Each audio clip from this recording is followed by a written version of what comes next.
ஜெரி, ஏற்கனவே எம்எல்ஏ பதவியை ராஜினாமா செய்துள்ள செங்கோட்டையன் தற்போது தவிக தலைவர் விஜயுடன் சந்திப்பு மேற்கொண்டுள்ளார். தற்போது செங்கோட்டையன் கட்சியில் இணையும் பட்சத்தில் அவர் தொடர்ந்து டிடிவி தினகரன், சசிகலாவும் இந்த கட்சியில் இணைவதற்கான வாய்ப்பு இருக்கிறதா? தொடர்பான விவரங்கள் தான் பதிவு பண்ணலாம். அதிமுக 3 அணிகளாக பிரிந்து வெளியேறுகிறார்கள்.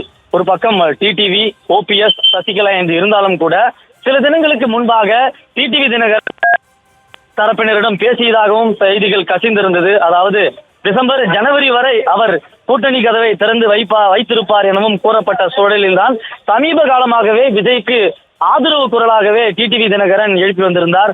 ஓபிஎஸ்மே கடுமையான விமர்சனங்களை இதுவரை விஜய்க்கு மீன் முன்வைக்கவில்லை.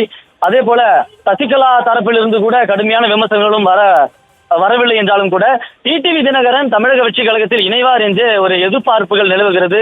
அதையொட்டித்தான் அவருடைய கருத்துக்களும் தற்பொழுது நிலவி வந்தது. அதாவது எந்த கூட்டணி வெற்றி, அதாவது அமமுக எந்த கூட்டணியில் இருக்கிறதோ அந்த கூட்டணி தான் வெற்றி பெறும் என்றும் சமூகத்தில் கருத்து தெரிவித்திருந்தார். அதை வைத்து பார்க்கும் பொழுது தமிழக வெற்றி கழகத்தினுடைய பதிலுக்காக அவர் காத்துக் கொண்டிருப்பார் என்றே கருதப்படுகிறது.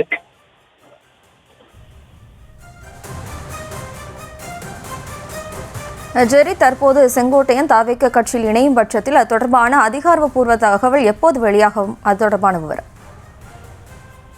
அதாவது செங்கோட்டையன் தமிழக வெற்றி கழகத்தில் இணைந்தால் அவருக்கு என்ன பொறுப்பு கொடுப்பது என்பது குறித்து அக்கட்சி வட்டாரங்கள் கிசுகிசுத்து வந்தனர். அதாவது தற்பொழுது தமிழக வெற்றி கழகத்தில் செங்கோட்டையன் அளவிற்கு யாரும் மூத்த அரசியல்வாதியும் கிடையாது, யாரும் சட்டமன்ற உறுப்பினர்களாகவோ எம்பிக்களாகவோ இல்லாத சூழலில் தான் அவருக்கு பொதுச் செயலாளருக்கு இணையான ஒரு பொறுப்பு வழங்கப்படும் என்று அங்க தமிழக வெற்றி கழகத்து வட்டாரங்கள் கிசுகிசுத்து வந்தனர்.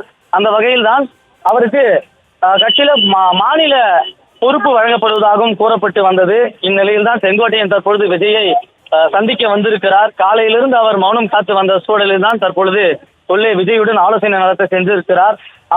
அவருக்கு ஏற்ற பொறுப்புகள் கொடுக்கும் பட்சத்தில், அவர் கேட்டிருக்கக்கூடிய நிபந்தனைகளை தமிழக வெற்றி கழகம் ஏற்கும் பட்சத்தில் அவர் கட்சியில் இணைவார், அதற்கு இசைவு தெரிவிப்பார் என்று கூறப்படுகிறது. செங்கோட்டையின் இசைவு தெரிவித்த பிறகே தமிழக வெற்றி கழகத்திலிருந்து அதிகாரப்பூர்வ அறிவிப்பு வெளியாகும் என கூறப்படுகிறது.